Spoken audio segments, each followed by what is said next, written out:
ప్రజలు ఎన్నుకున్న ప్రభుత్వం ఇది కాదా? 5 ఏళ్ల కోసం ప్రజలు ఎన్నుకుంటే నువ్వు రాజీనామా చేయి, నువ్వు దిగిపో. నీ అయ్యా జాగీరా దిగిపోనికే. మీ తాతల గడి అనుకుంటున్నావా? గడి ముందల లేకపోతే మేమేమన్నా బానిసలం అనుకుంటున్నావా? ఏమనుకుంటున్నావు?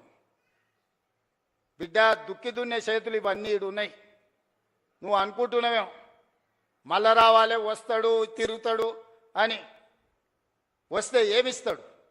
ఏమి చేయడు. మీరు ఆలోచన చేయండి సోదరులారా. రైతు రుణమాఫీ చేయడు, రైతు భరోసా ఇవ్వడు, నిరుద్యోగ సమస్య తీర్చడు, పండించిన పంట కొనడు. ఊరేసుకుంటే ఊరేసుకున్నట్టే అని చెప్పినోడు ఇవాళ 2,88,00,000 మెట్రిక్ టన్నుల ఉత్పత్తిని చేయటమే కాకుండా అన్ని ఒడ్లు ఉత్తమ్ కుమార్ రెడ్డి గారు కొని చూపించిండు. అట్లా చెప్పినోడు ఆయన ఫామ్ హౌస్లో 100 ఎకరాల వరి పండించుకుంటే 4,200 క్వింటాలు అమ్ముకున్నాడయా. మనకు 2,000 దిక్కు లేదు, ఆయనకు 4,200 ఏమో వడ్ల బదులు బంగారం పండిస్తున్నాడే ఫామ్ హౌస్లో. ఏమైనా గంజాయి పండిస్తున్నాయి, ఎటకెళ్ళి వస్తాయి? అంటే అధికారం ఉంది కదా అని నీ భూమిలో పండించిన పంటకు 4,200 కంపెనీలను వంగబెట్టి గుంజుకొని నువ్వా? ఆయన చేయగలిగింది ఒక్కటే. మళ్ళీ వచ్చిందంటే మీరు భార్యాభర్తలు మాట్లాడుకున్నా మీ ఫోన్లు ఇనుడు తప్ప ఇంకో పని చేయడు. ఫామ్ హౌస్లు ఎందుకుంటాడు? రాజకీయ నాయకులే విన్నాడంటే అర్థం ఉంది, అధికారుల ఫోన్లు విన్నాడంటే, నిఘా పెట్టిండంటే అర్థం ఉంది. పడనోళ్ళ గురించే దాన్ని విన్నాడంటే సరే ఏదో పడదు కాబట్టి విన్నాడని. అరే పిల్ల మొగులు మాట్లాడుకునేది వినే సిగ్గులేనోడు ఎవడని ఉంటాడా? ఏం బతికే అది? బతక అది కూడా బతికేనా? ఆఖరికి కన్న బిడ్డ కూడా చెప్పాను, నేను నా మొగుడు మాట్లాడుకున్నది కూడా ఈ దుర్మార్గులు విన్నారు అని చెప్పిందా లేదా? నేను కదా ఆయన సొంత బిడ్డనే చెప్పిందా? ఇంకెందుకే సిగ్గులేని బతుకు బాయిల దుంకి సావక? ఇంతకంటే సిగ్గులేని బతికేదాన్ని ఉంటుందా? ప్రతిపక్షాల వింటివి, అధికారుల ఫోన్లు వింటివి, పడనోళ్ళ వింటివి, పక్క రాష్ట్రాల్లో వింటివి, ఆఖరికి ఆలుమొగలు మాట్లాడుకుంటూ కూడా వాళ్ళ ఫోన్లు విని నీ పైశాచిక ఆనందం ఏందని నేను అడుగుతున్నా. అందుకోసం ఆయన మళ్ళా రావాలనా? పాపాల భైరవుడు అంట ఫామ్ హౌస్లు ఉన్నాడంట, మళ్ళీ రావాలనంట. ఆయన కోసం అంట మన అందరం ఎదురు చూస్తున్నామంట. ఇది వీళ్ళ జాతి, వీళ్ళ నీతి. అందుకే మిత్రులారా, ఏది ఉన్నా ఉన్నది ఉన్నట్టు చెప్తా, చెప్పిందే చేస్తా, చేసిందే చెప్తా, కాకపోతే కాదని చెప్తా.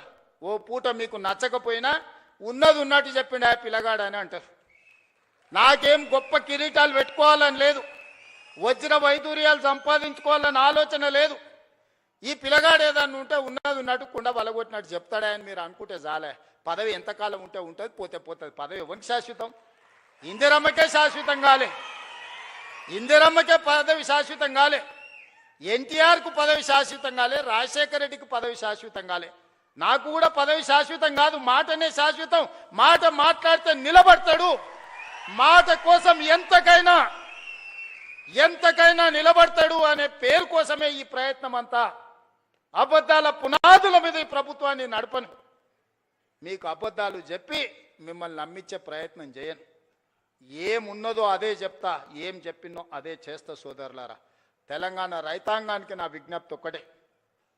వ్యవసాయాన్ని ఈరోజు కాలం మారింది, కాలానికి తగ్గట్టుగా మన నైపుణ్యం పెంచుకోవాలి.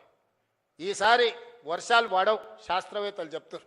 ఎలీనో వచ్చింది, నీళ్లు తక్కువ ఉంటాయి, వర్షాభావం పరిస్థితి ఉంటుంది, వర్షాల మీద నీళ్ళ మీద ఆధారపడ్డ పంటలు వేయకండి అని శాస్త్రవేత్తలు చెప్పారు. నేను గదే చెప్పిన. ఇక చూసినావా రేవంత్ రెడ్డి రైతులకు పంగనామం పెడుతున్నాను. అరే పనికిమాలినోడా, వాన పడదురా అని నేను చెప్తున్నా. వాన పడకపోతే, నీళ్లు రాకపోతే, కాలువలు వారకపోతే వరి ఎట్లా వండుతుంది? కొంత తక్కువ చేయండి, తక్కువ నీళ్లతో వండే పంటలు వండించురా అని చెప్పిన. ఇది తప్ప? బజార్లో విలువ కలిగిన పంట సన్న ఓట్లు వేస్తున్నారు.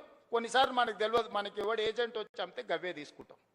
7 రకాలకు మార్కెట్లో మంచి డిమాండ్ ఉంది, 7 రకాలు వేస్తే కొనుగోలుతో పాటు బోనస్ కూడా ఇస్తానని మా ఉత్తమన్న చెప్పిండు. ఒక మంచి మాట రైతులతో, రైతు వేదికలలో ఆ ఇత్తనాలు పెట్టి రైతులకు అందుబాటులో తెచ్చి మళ్ళీ ఏ ఓటి నకిలివి లేకపోతే అవోటి ఇవోటి మీకు మీ తలకు తలిగించారు కదా అని ఇవాళ రైతు వేదికలలో విత్తనాలు తీసుకొచ్చి మీ అందరికీ అందుబాటులోకి తీసుకొచ్చినాం.